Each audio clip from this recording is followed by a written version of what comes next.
Paz do Senhor Jesus a todos os irmãos e irmãs. Chegamos na nossa 12ª lição, né? Encontrando Deus embaixo do sol. Caminhamos aí para o fim do trimestre. Vamos falar um pouco sobre, dentro do livro da literatura, né? Dentro do livro de Eclesiastes, uma das reclamações que a gente vê bastante, né? Alguns pregadores e tudo mais, as pessoas falarem que Salomão, ele, quando dando autoria, uma vez que nós reconhecemos que a autoria do livro é de Salomão, apesar das divergências, né, das controvérsias, né, usando aqui como base Salomão, uma das coisas que as pessoas costumam dizer é que o erro de Salomão é que ele pensou primeiro nele. Aí eles pegam lá o início, né, do livro e começa eu. E eles falam, só lá depois do 3º capítulo, Salomão começou a lembrar de Deus e tal, e colocou Deus na vida dele. Creio que é por falta de um olhar atento, né, do livro, porque se nós pegarmos o livro de Eclesiastes, ele fala de Deus do início ao fim. Do início ao fim. Tudo que o Kohelet aqui faz é mostrar o contraste que existe entre Deus e o ser humano, né? Ou seja, entre Deus e a vida embaixo do sol. E é interessante que logo no começo, após a introdução, né, do livro em si, Salomão ele começa a apresentar Deus, e a gente precisa ter um olhar atento, que a gente vê que ele começa a falar, né, sobre gerações vão, gerações vêm, mas a terra permanece para sempre. E aí ele começa a dar a descrição. O sol se levanta, o sol se põe, o vento sopra para o sul, vira para o norte, dá a volta, todos os rios vão para o mar, contudo o mar não se enche. Quando nós pegamos isso aqui, irmãos, uma vez que nós já falamos que a literatura sapiencial, o livro de Eclesiastes, ele está dentro da literatura sapiencial, e a literatura sapiencial ela não é uma literatura nacionalista, ela é uma literatura de cunho internacional, né? Portanto, ela era para atingir tanto o povo dentro de Israel como influenciar os povos de fora, que aliás, vamos falar sobre essa questão da influência do povo de fora. A gente vai olhar, por exemplo, quando Salomão começa a falar sobre os astros, né? E o que no caso aqui o sol, vai falar do vento, vai falar dos rios. O povo de Deus, eles estavam ali no meio, estão ali no meio do Oriente, né? Tinha influência ainda a questão do exílio, né? Do exílio, não, do cativeiro lá no Egito. Tinha a questão do Egito. E quando nós lemos lá aquelas pragas que Deus manda sobre o Egito, e nós estudamos cada praga daquela, a gente vai ver que para cada uma praga era um deus, né? E os deuses aqui controlam o sol, que controla a lua e tudo mais. Então, quando a gente olha para aqui, já começa Salomão já fazendo uma espécie de provocação, né? Ele já está fazendo uma espécie de provocação, sabendo que essa literatura aqui chegaria ao redor dos povos vizinhos. Sua esposa, uma filha do faraó, né? Então, chegaria até o Egito, essa literatura, e ele começa a fazer uma espécie de provocação, se a gente prestar atenção, né? Que ele fala que tudo isso aqui está na mão de quem? Quem que controla o sol? Quem que controla a chuva, o vento, o mar? Quando ele vai colocar que tudo tem um propósito e que tudo obedece a uma lei universal, né? E essa lei universal, ela é regida por alguém, né? E tudo mais. Então, se nós olharmos aqui, a gente vai ver que Salomão já começa engrandecendo a Deus. Ele não começou a engrandecer a ele. Ele começou a falar que, né? As coisas, quando ele olha para a terra e ele vê que tudo é passageiro, transitório, vazio, vaidade, como queiram, né? É vaidade, né? Que não é essa a palavra correta para a tradução, mas quando ele vai falar, ele começa falando sobre isso, aí ele começa a fazer o contraste, já de imediato com as coisas que que não são perecíveis, né? As coisas que são criadas por Deus. E ele vai olhar e ele vai falar, olha, tem uma lei por trás disso, e essa lei, ela é obedecida. Essa lei segue o seu propósito, né? Então, creio eu que quando a gente vai falar sobre esse assunto, precisa ter um olhar mais atento de achar que Salomão começou a falar sobre si. Lá no capítulo 3 ele começou a lembrar de Deus. Apesar que a gente já vai achar Deus, a palavra Deus, né? Já no versículo 13 e tudo mais, do capítulo 1. Mas essa é uma das coisas que a gente costuma ouvir por aí. Eu costumo dizer o seguinte, o livro de Eclesiastes, ou a pessoa, o período de Salomão, né? Não o livro de Eclesiastes, mas o período de Salomão, Deus atingiu o seu objetivo com o povo de Israel. Porque uma nação, um povo, ele era considerado desenvolvido quando? Quando ele tinha tecnologia, e aí vamos falar da tecnologia da época, é tecnologia da época, né? Não vamos confundir com a nossa tecnologia, mas era tecnologia, né? E ciência para influenciar as nações ao redor, né? E Israel, ela atinge o cume da ciência, do avanço da ciência, que é o conhecimento. A gente olha o Egito era a potência que era por causa de quê? Do conhecimento que tinha, né? Da filosofia, da ciência e tudo mais. E Israel, uma nação jovem, recém-formada, e ela levantaria seria uma sombra, um espanto no meio dos povos. Como que um povo novo, uma nação nova, ela atingiu uma maturidade tão rápida assim, né? Através da sabedoria. Então, quando o projeto de Deus em Salomão, no meio do povo de Israel, é posto em prática ali, Deus atingiu o objetivo que a gente vai ver lá no livro de Deuteronômio, né? Capítulo 4, versículo 6. Que quando o povo olhasse através da obediência, da lei e tudo mais, o povo olharia para Israel e falava assim, verdadeiramente esse povo é um povo sábio. Né? Então você vê que cumpre o propósito. O objetivo de Deus é atingido nessa época aqui. A gente vê um dos objetivos, né, que é esse de que o povo de Israel fosse visto como uma nação poderosa, forte, invejada, começaria a influenciar. Através desse período aqui, a partir desse momento, Israel, ela passaria a ser olhada com outros olhos. Não era mais aquele povo que tem um Deus, né? O Deus de Israel, um povo que tem um Deus, mas era uma nação forte, poderosa. O jeito em si, quando nós falamos nas lições anteriores, que a Rainha do Sul, quando ela observa, né? Ela entra ali no Palácio de Salomão, e ela vê o jeito que se comportavam os criados, o jeito que Salomão se comportava à mesa, como a mesa era posta, e ela olha para fora, vê como que o povo, né, agia. Ela fala, poxa, como que uma civilização tão nova atingiu uma maturidade grande dessa? E aquilo deixa ela encantado, né? Porque era algo que outras civilizações milenares ainda não tinham atingido. Aquele nível de maturidade, né? Aquele nível intelectual. E quando os povos, os reis, vinham, que eram mandados reis para consultar, né, para conhecer a sabedoria de Salomão, era isso que eles viam. Falava, um povo, é uma nação extremamente desenvolvida. Eles têm um conhecimento que vai além do nosso. Né? Então a gente vê que Deus conseguiu atingir seu objetivo ali, né?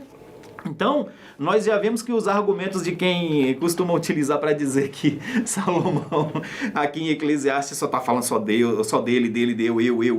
eu fiz isso, eu fiz aquilo, e Deus só vai aparecer lá na frente, eu acho que ele precisa dar uma volta, né? Falar, não, volta aqui, começa a ler tudo novamente. Vamos ler novamente com calma, né? Então, irmãos, nós estamos na lição Encontrando Deus Debaixo do Sol, a lição 12. Irmão Henrique, fica à vontade para fazer seu comentário. Graças a Deus. Obrigado aí, irmão Elias, pela gentileza. E, de fato, irmão Elias, uma coisa que é interessante é que a ideia de sabedoria, ela percorre o livro de Eclesiastes do início ao fim. E quem lê os primeiros capítulos achando que realmente Salomão está dedicando uma parte maior para o seu eu, se olhar o conjunto da obra de Eclesiastes, vai perceber que os primeiros capítulos, Salomão vai começar a fazer a investigação de todas as coisas debaixo do sol. E durante esse processo de investigação de todas as coisas debaixo do sol, ele precisava de um objeto de análise, e ele se escolhe como sendo o objeto de análise, porque ele precisava estressar em diversos cenários, usando a sabedoria. Ele precisava estressar em diversos cenários, usando a sabedoria, as condições pelas quais o trabalho debaixo do sol era tão árduo. Então ele resolveu, e é por isso que no primeiro e segundo capítulo ele aparece bastante como evidência, ele resolveu se analisar. Ele falou, já que eu tenho bastante recurso, o Senhor me abençoou, então eu vou começar a me analisar.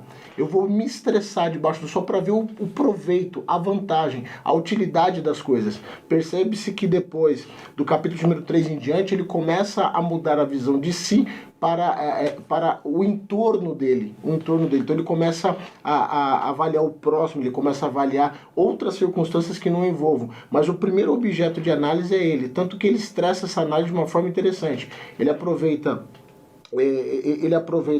a capacidade dele de construção, ele aproveita a capacidade dele de geração de empregos, de empreender obras, ele aproveita a capacidade dele de se entreter, ele aproveita a capacidade dele de adquirir riquezas, e ele vai descobrindo a utilidade de cada uma dessas coisas, até que ele chega num dado momento e fala, lá em Eclesiastes 3, no capítulo número 3, versículo número 14, que somente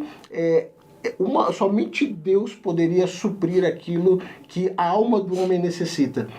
Somente Deus poderia alcançar. Mas, de fato, quem faz essa leitura só olhando não consegue perceber que ele começa respondendo uma pergunta, que é a pergunta do capítulo de número 1, no versículo de número 3, dizendo: que vantagem tem o homem de todo o seu trabalho que ele realiza debaixo do sol? Ele começa respondendo essa pergunta, olhando para si próprio e depois olhando para o próximo. De fato, ele olha e descobre, realmente, não tem como. Somente Deus pode trazer proveito e vantagem em todas as coisas. E é interessante que quando a gente olha, partindo desse ponto aí, irmão Henrique, que a gente olha, ele começa a fazer essa análise e a conclusão que ele chega, né? Ele fala, olha, o homem sem Deus... Não tem como. Não tem como. Você vê que a sua pesquisa atingiu seu objetivo. Descobrir o que era melhor para os homens embaixo do sol. Né? Aí ele, como o irmão mesmo falou, ele se dispõe como objeto de pesquisa, como pesquisador e objeto de pesquisa. Então ele mesmo é o próprio laboratório em si próprio. E aí ele começa a investigar, a fazer as pesquisas, a construir tudo o que ele fez. E lá no final ele chega e ele olha e fala, olha... Eu andei tanto tempo ocupado, não prestei atenção, e aí mesmo quando ele diz que eu falo, para quem que eu vou deixar tudo isso? Mas ele fala, olha, Deus coloca alegria, né, dentro do homem, né? Então ele vê que o tempo todo, enquanto ele estava envolvido com esse trabalho, ele era alegre, ele estava alegre, não era algo desgastante, não era algo enfadonho, pesado. Ele fala que ele se alegrava, né? E o que o homem que pode fazer com o seu trabalho? Alegrar com os frutos do seu trabalho, ver, poxa, eu consegui, né? Vamos colocar assim, eu consegui atingir o meu objetivo, né? Então, é uma coisa que ele faz, é essa própria análise. Aí então, aonde entra Deus? Ele fala, olha, mesmo com tudo isso que eu consegui, sem Deus nada eu seria, né? Então, é uma análise bem colocada do irmão, né? Dentro da lição. E o tópico diz o Deus, né? Vai falar assim sobre o Deus que se revela na natureza debaixo do sol. E aí a gente vai ver, né? Justamente lá no início, né? Como nós falamos, né? Que Salomão ele não começa falando de si próprio. Quando ele se propõe a ser objeto de análise para descobrir o que é melhor para os filhos dos homens debaixo do sol, ele vai investigar o quê? Ele olha, a vida é passageira, o homem é um ser transitório. Eu preciso pegar de algo sólido para mim começar a fazer a minha base. Então eu não vou pegar a partir dos seres humanos, porque o ser humano é transitório. Então ele faz o quê? Ele pega a natureza. Ele observa primeiro, né, o que está acima. Olha o sol, ele vê que o movimento é sempre o mesmo. E ali a gente tem um mito dentro disso aí tem a primeira análise dele, a gente vê já que já é de um mito dentro do Egito, né? Do Deus que carrega que é representado pelos caraveles, né? Que toda noite tem que empurrar o sol, passar pelo mundo subterrâneo, e lá tem a serpente, Maat, né? Que luta contra ele, e aí tem os seus vizis, que são os discípulos, né, dele, aqui na terra do faraó, que faz aqueles bonequinhos de terra e de desenho de cobra, toda noite joga no chão cozido, né? Joga no chão e pisa para ajudar esse Deus a fazer com que no outro dia o sol nasça, né? Então, quando o sol nasce no outro dia, ele passa essa madrugada toda fazendo isso aí, e quando chega na madrugada, que na manhã seguinte o sol nasce, eles falam, mais uma vez, o nosso Deus venceu o submundo, venceu o mal e o sol brilhou. E aí a gente vai ver por que Deus cobriu o sol lá naquele tempo, né? E tudo mais. E então você vê que Salomão, ele volta de uma forma sábia, não diretamente, mas indiretamente, ele começa a dar, né, aquelas cutucadinhas nos egípcios, né? Sobre essa questão dos deuses, né? Então ele vê, quando ele começa a fazer essa análise, ele olha e fala, olha, tem uma lei régia por trás de tudo isso, né? Tem uma lei, né? E o homem, ele olha por um lado caos, o homem, né? A sociedade em si é caos, e ele olha para as coisas de Deus, ele vê que é ordem. Ele fala, não, calma aí, deixa eu entender um pouco aqui, aí eu vou partir para o ser humano. Por que o ser humano é diferente? Por que existe a ordem e o caos ao mesmo tempo, né? Se esse mundo é constituído das duas coisas, ordem e caos. E aí ele fala, por que tem a ordem e o caos? E no final a conclusão que ele chega é justamente essa, que a ordem existe pelo lado de Deus, né? E o caos é do homem caído. O homem mergulhou o mundo em caos, né? A natureza, a própria Bíblia fala que a natureza em si, né? Ela geme com dores por causa do pecado do homem, por causa da queda do homem, que a natureza também é uma natureza caída, né? Então, a gente vê que Salomão chega à conclusão que nada melhor do que servir a Deus, buscar a Deus. E nesses poucos dias de vida que o homem tem, é gozar do seu dia, né? E ele vai colocar que tem um tempo para tudo, né? Aí nós entramos no tópico 2, né? No tópico 3, que ele vai falar que tem um tempo para tudo debaixo do sol. Portanto, quando ele coloca que existe um tempo para tudo debaixo do sol, ele está fazendo o quê? Ele está falando, olha, para nós não entendemos, né, dos propósitos de Deus, mas dentro dos propósitos de Deus, tem um tempo para cada coisa. E nós precisamos nos atentar para esse tempo para cada coisa, né? E aí o irmão fica à vontade para complementar aí o tópico 2, antes da gente entrar nessa questão do tópico 3. Fica à vontade, irmão Henrique. Um ponto importante, só puxando um ganchinho do tópico 1 para o tópico 2, é que é o seguinte, Deus, ele é um Deus que ele quer se revelar. E é interessante que o irmão Elias, ele colocou uma coisa muito, muito legal aqui na lição. Não temos todas as respostas sobre Deus. E de fato não temos. Mas esse Deus, ele é acessível, ele é próximo, ele é pessoal. Ele não pode ser plenamente conhecido, porque existe um atributo divino dele que é a incognoscibilidade dele. Mas ele quer ser apresentado, ele quer ser revelado, ele se revela, ele desvela, né? O que está encoberto, tira o véu, ele se deixa ver. E o interessante é que é o seguinte, que esse Deus que se deixa ver, ele se deixa ver na sua revelação em dois itens, né? Na sua revelação geral e na sua revelação especial. Na sua revelação geral, Deus se mostra através da natureza, como o irmão Elias muito bem colocou, através da consciência humana, ele se revela através do seu governo providencial no mundo. Os textos que o irmão Elias colocou aqui, eles ilustram bem isso, né? A questão da natureza, a gente pode ver aqui em Romanos 1, 19 e 20, Salmo 19, versículo de número 1 a 4. E o interessante é que esse Deus, à medida que ele vai se revelando de forma geral, lembrando que na revelação geral, Deus, ele se dá a conhecer, mas ele não dá detalhes da sua vontade, não dá detalhes da sua obra, não dá detalhes mais específicos de si mesmo, mas deixa nítido e expresso de que ele está lá. Agora, no tópico 2, olhando para esse Deus que se faz revelar, esse Deus, ele se revela de uma forma especial. E nessa forma especial, ele se revela através das Escrituras. E pelas Escrituras, tendo o seu ápice máximo de revelação especial, com a presença, com a encarnação de Jesus, João capítulo número 1, Hebreus capítulo número 1, versículos número 1 a 4, nós percebemos que Deus, ele começa Deus, ele demonstra com essa revelação, Deus, ele demonstra com esse aproximar-se, lembrando que não é o homem que busca Deus, é Deus que busca o homem, é Deus que se revela ao homem, porque existe uma limitação humana, ou seja, Deus, ele está acima de qualquer tolo, de qualquer sábio, Deus está acima de qualquer homem, não é o homem que procura Deus, não é o homem que se achega a Deus, não é o homem que corre para Deus, muito pelo contrário, é Deus, é um movimento de Deus para o homem, é Deus que ama o mundo, é Deus que ama o mundo de tal maneira que dá o seu Filho unigênito para que todo aquele que nele crê não pereça, mas tenha a vida eterna. Ou seja, o movimento é dele para o homem. Por quê? Porque ele se revela. Existe uma limitação humana, tal como o irmão Elias colocou, Gênesis 3, o homem caído, ele não consegue voltar-se para esse Deus. E uma coisa muito importante ainda dentro desse tópico 2, já fazendo um link para o tópico 3 para o irmão Elias passar. Esse Deus, ele se apresenta em Eclesiastes tão acima, tão soberano, que ele coloca, que se você observar lá, Eclesiastes 1:15, 7:13, não é possível competir ou disputar com Deus soberano. Se você for para Eclesiastes 3:11 ou 7:29, as obras de Deus são perfeitas, o homem procura meios de corromper o que Deus faz, mas as obras de Deus são perfeitas. Sim. Não tem como frustrar as obras de Deus, por isso ele está acima de todas as coisas. Eclesiastes 8:16, 17, não é possível alcançar. O texto diz que o sábio diz que consegue, mas Salomão diz assim, mentira, ele não consegue alcançar Deus. Por isso ele está acima. Não é possível alcançar ou compreender as obras, desígnios e propósitos de Deus. E Eclesiastes 3:17, ele é aquele que julgará justo e ímpio. Por isso ele está acima. E é por isso que ele tem nas suas mãos todo o propósito e todo o tempo. O controle está na mão dele. Exatamente. E aí, só para nós finalizarmos essa questão do tópico 2, né? Que é a sua análise do que seria bom para o homem debaixo do sol, né?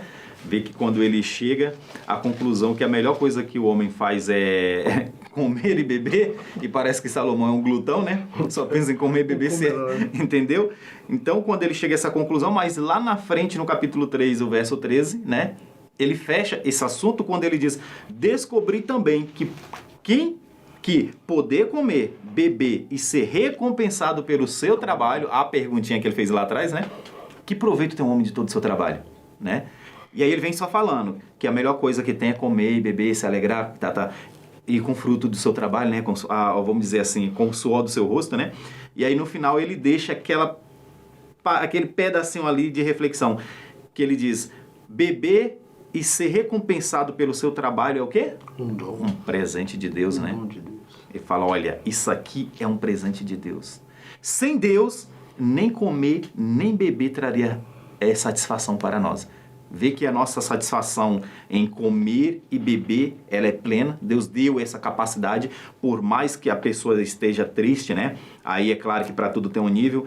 Quando ele come, ele vai sentir o sabor da comida, então ele sabe que é gostoso, né? Ele pode até estar chateado, não ter a vontade de comer, mas ele consegue detectar o sabor da comida. E quando ele termina a obra da sua mão, ele olha, quer ver, eu gosto de falar, quando você tem algo quebrado, quer ver a sensação de você pegar algo quebrado e consertar, que você acha que não consegue consertar, né? Aí quando termina, você olha assim e fala, foi eu mesmo que consertei esse negócio. Você fica com criou uma espécie, vamos falar a verdade, criou uma espécie de vaidade, né?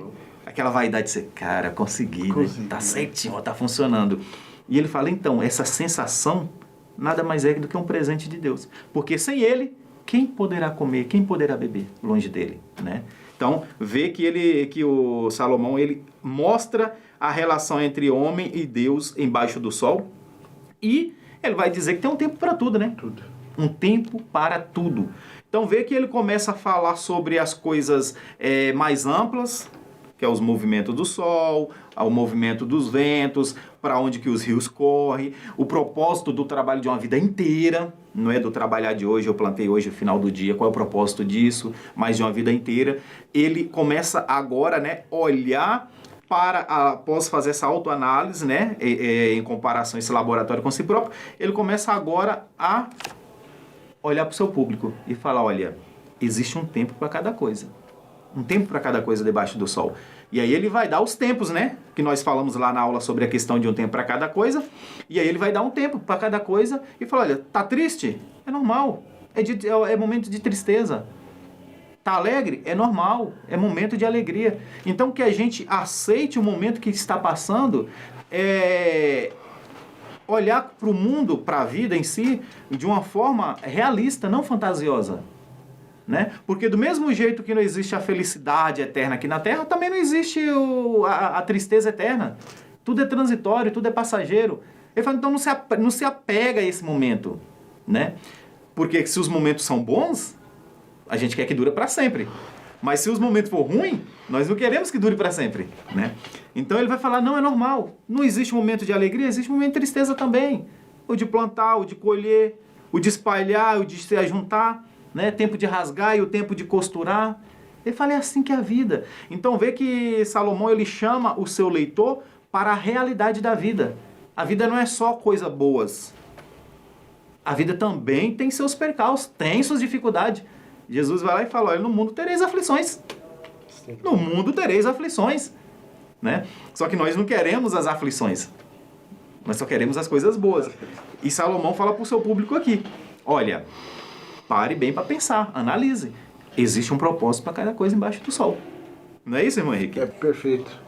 E um ponto interessante do capítulo número 3 é que o capítulo número 3, ele é eu vou usar a expressão do irmão Elias aqui, é um tapa na cara da teologia triunfalista.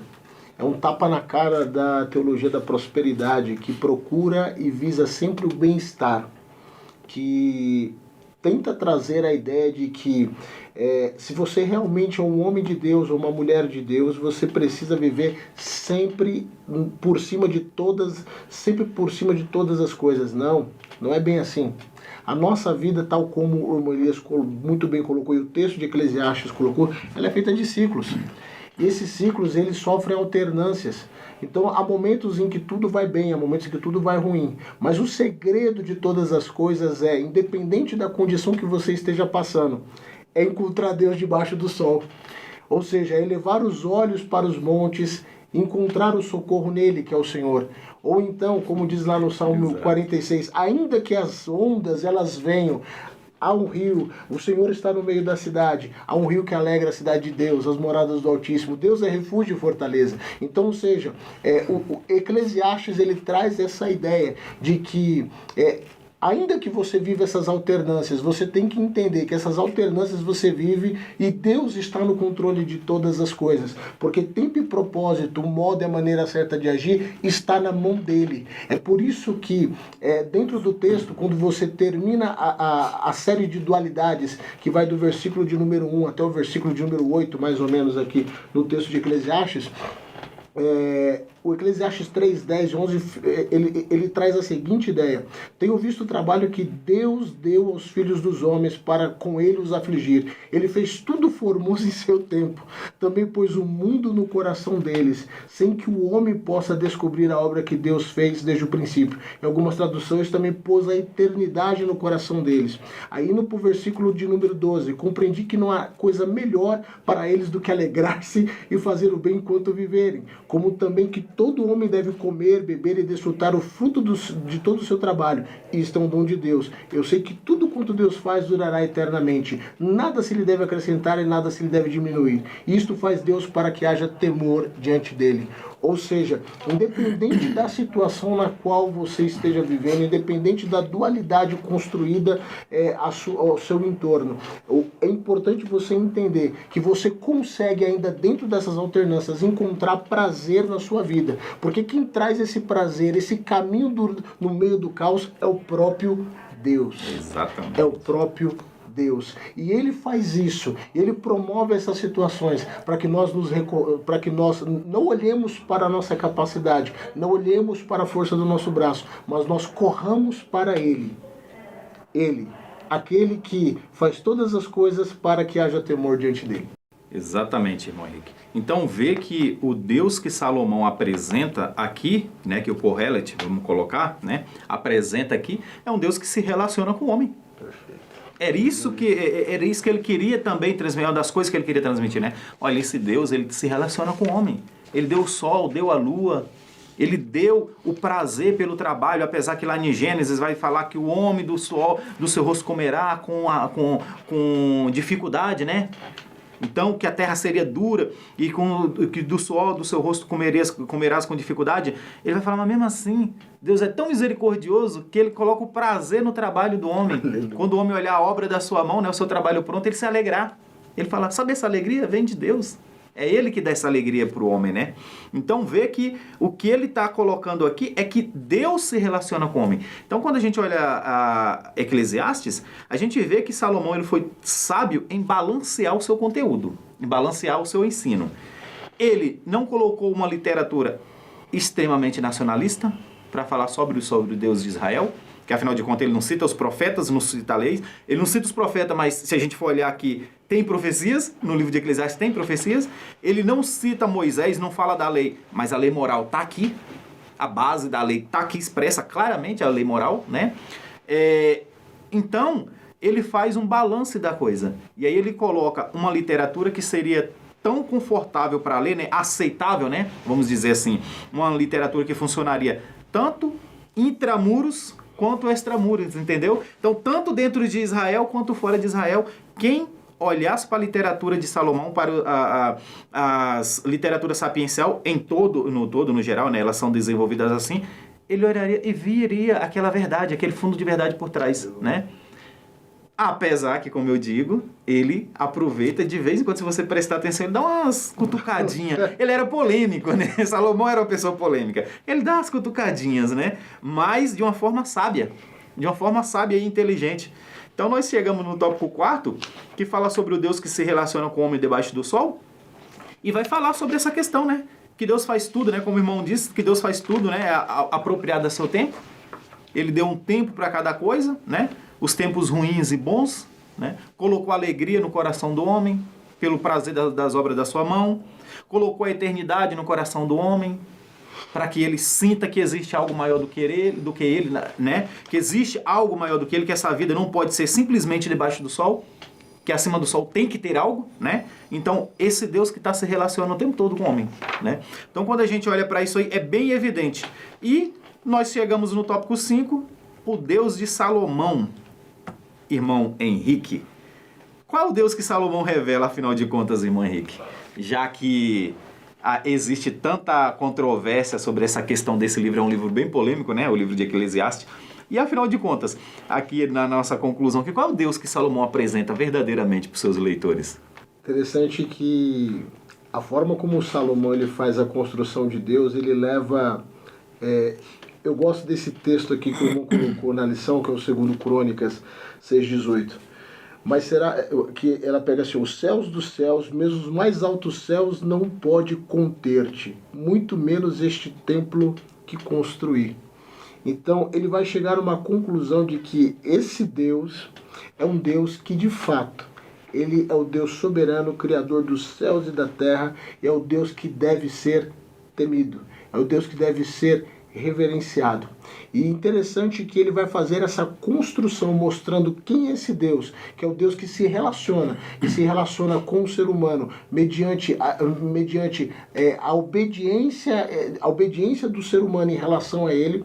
Ele vai colocar dentro do livro de Eclesiastes várias dicas, né? Em Eclesiastes 3, 14 e 15 ele vai mostrar que esse Deus é um Deus soberano e por isso eu devo temê-lo. Ele vai mostrar em Eclesiastes 5, no versículo número 7, que esse Deus é um Deus fiel. E porque ele é um Deus fiel, eu devo honrar os meus votos e os meus compromissos diante dele, porque ele honra os compromissos dele. Em Eclesiastes 7,18, ele vai colocar que esse Deus é o Deus da sabedoria e que dá condições para que você se livre dos excessos, que você não seja nem demasiadamente tolo e nem demasiadamente sábio. Salomão também vai revelar que esse Deus, em Eclesiastes 8, 12 e 13, é um Deus que é um justo juiz, e que esse justo juiz, ele julgará a impunidade que o ímpio acredita existir, e ele fará isso de uma forma muito irônica. Ele julgará o ímpio, ele julgará o injusto com base na sua justiça. E em Eclesiastes 12, 13, ele vai apresentar que esse Deus é o Deus que coloca mandamentos para a vida. É o Deus que, no final das contas, Eclesiastes 12, é o Deus criador. É assim que Salomão ele apresenta a Deus aos seus leitores. Bem, excelente colocação, viu, irmão Henrique? Aqui para nós finalizarmos, ver que Salomão ele é um homem, como todo sábio, né? Só os tolos que subestimam, né, a realidade das coisas, né? Eu gosto da sua oração lá quando ele vai inaugurar o templo, que ele faz essa questão aqui. E aí ele vai falar que quando o povo vier pecar e se apresentar na casa do Senhor, que o Senhor ouça as suas orações, ele fala, e todos pecam, né? Então, vê que, e aí mais pra frente ele vai falar pro povo, né? E chamando a atenção pro povo para a questão do templo, né? Já que tá fazendo um templo, uma morada para Deus, aí ele fala, será que o povo vai entender esse negócio aqui, né? E aí foi bem colocado aí, que o irmão leu aí em 2 Crônicas 6,18, né? A pergunta que ele faz é para que o povo reflita, né? Então, quando a gente vai olhar aqui no livro de Eclesiastes, ele fala que o Deus é o Deus que está por trás da criação, é o Deus que está por trás de sua criação, né? Dos movimentos e tudo mais. É o Deus que dá alegria para o homem, é o Deus, né?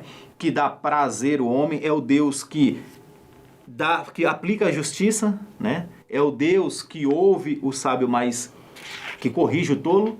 E por fim, quando nós entrarmos na próxima lição, nós vamos falar, principalmente, é o Deus que julga, né? Então vê que ele fala de uma sessão, ele começa falando das coisas boas que Deus faz, a alegria, o prazer e tudo mais na vida embaixo do sol. Ele vai apresentando todas aquelas coisas boas, mas no final ele chama o seu público para a realidade. Olha, mas também é o Deus que trará julgamento. E não só julgamento, aí vem falar, legal, vai trazer julgamento para aqueles ímpios lá. Ele fala, não, ele vai trazer julgamento sobre os maus e sobre os bons, sobre os injustos e os injustos. Ou seja, voltando lá atrás, né, no capítulo 8, né, os que sacrificam e os que não sacrificam. Portanto, é um Deus imparcial, que julga com justiça, né? Então, creio eu que o livro de Eclesiastes, ele cumpre com o propósito de Salomão de apresentar a Deus. Certo? Agradecemos aos irmãos, mais uma vez, pela essa aula aí, que seja um subsídio aí que ajude bastante, né? Aos professores. Irmão Henrique, quiser fazer suas considerações, eu já agradeço aqui, já de antemão. Que o Senhor trabalhe poderosamente no coração de cada um de vocês e que durante a ministração das aulas, ou da aula, né, em si, vocês consigam realmente, de fato, trazer essa ideia de que nosso Deus é um Deus relacional. É um Deus pessoal, um Deus acessível. Você não consegue compreender ele plenamente, mas ele está lá. E lembre de Ezequiel, você pode caminhar cada vez mais profundo no rio de Deus. Deus continue abençoando poderosamente.